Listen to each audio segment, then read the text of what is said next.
Alright, so this one may piss some people off, but this video is on why your pursuit of happiness may be actually holding you back. Let's get into it.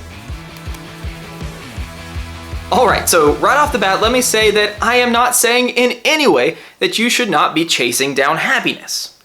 If your end state, if your end goal is to be happy, healthy, successful, wealthy, all that wonderful stuff, I love it. I'm all about it. However, let me give you a little backstory here.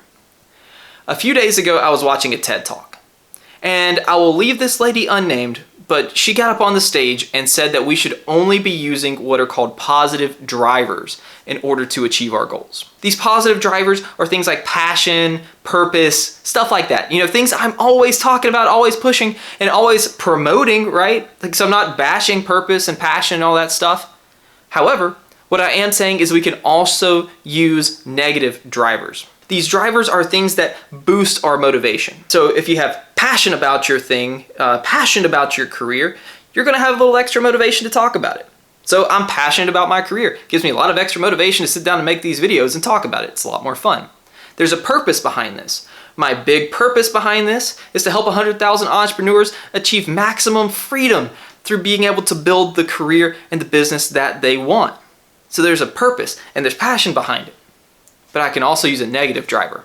I'll get to what my negative driver is here in just a little bit. But first, let me give you a story, an example of someone who consistently used negative drivers to achieve and maintain peak performance for just like a ridiculously long amount of time. Michael Jordan. We all know who Michael Jordan is, one of the world's greatest athletes of all time, right? One of his tricks to stay mentally motivated was to make up some kind of fibs about the people he was going up against. He would see who he's going to be really going up against that night on the court. He's like, ooh, that guy said something mean about me. Ooh, that guy, he said I couldn't beat him. Ooh, that guy said something that I cannot put on YouTube about me. That kind of stuff, you know, stuff that would really get in his own head and be like, I'm going to go kick that guy's ass. That kind of motivation, it boosts that fear of failure. And you know what? Fear of failure is not necessarily a bad thing. Fear of failure can be a good thing, and from an evolutionary perspective, it absolutely makes sense. You know, let's think back where we're in caves and we're trying to escape from things like lions and tigers and stuff like that. The fear of being eaten by that tiger is a pretty darn good motivator for you to run faster, right? You may not want to run fast, but the fear of that tiger is going to make you run fast, right? Let's apply that same concept to business. The fear of failure, the fear of the embarrassment of failure is going to cause you to run fast towards success. That fear of the embarrassment of failure is going to cause you to want to take those painful, maybe uncomfortable, maybe potentially embarrassing steps forward to make sure that you're not going to lose the game, right? We need a little extra boost behind us to give us that motivation. What I'm saying is we need to stack drivers. Stacking drivers is one of the most powerful things in all of peak performance. It's one of the most powerful ways to get into flow state is when you stack these drivers of the positive ones of passion and purpose, stuff like that, right? The desire for mastery, that's a wonderful driver. The desire for autonomy, that's another driver. However, fear and the fear of failure, the fear of embarrassment of failure, that's a wonderful driver as well.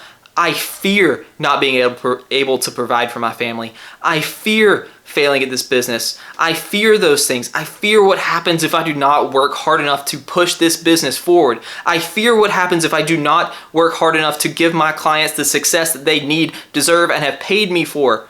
And then they come back and maybe just leave me a bad review. Or maybe they just tell me, hey, I think you lied to me. That is a huge fear. I want to make sure that never happens, right? The fear of that failure is a wonderful driver, a wonderful motivator, and a wonderful reason to do things that you're super uncomfortable with. For me, it's sitting in front of this camera. Horribly uncomfortable sitting in front of a camera. However, the fear of the embarrassment of failure, the fear of letting my family down, wonderful driver, wonderful motivator for me to sit down and get content like this out. Hopefully it's good and valuable to you so that you'll eventually want to come hire me as your coach or hire me as your consultant to come into your business and help you all achieve peak performance. It's uncomfortable. Fear of failure is what pushed me to do it. Stack your drivers, passion, purpose, mastery, autonomy, stuff like that. Put in that negative fear, that negative driver, like fear, things like that. Stack your drivers. Get the most out of whatever you have going up in this space, up in your brain. Get the most power out of it, get the most flow possible. That's how you'll achieve and maintain peak performance. All right, guys, that's all I have for you today. Don't forget to like and subscribe. Thank you so much for listening to me rant today. This was a little bit more of a rant than anything. But thank you so much for being here. I'll talk to you soon. Bye.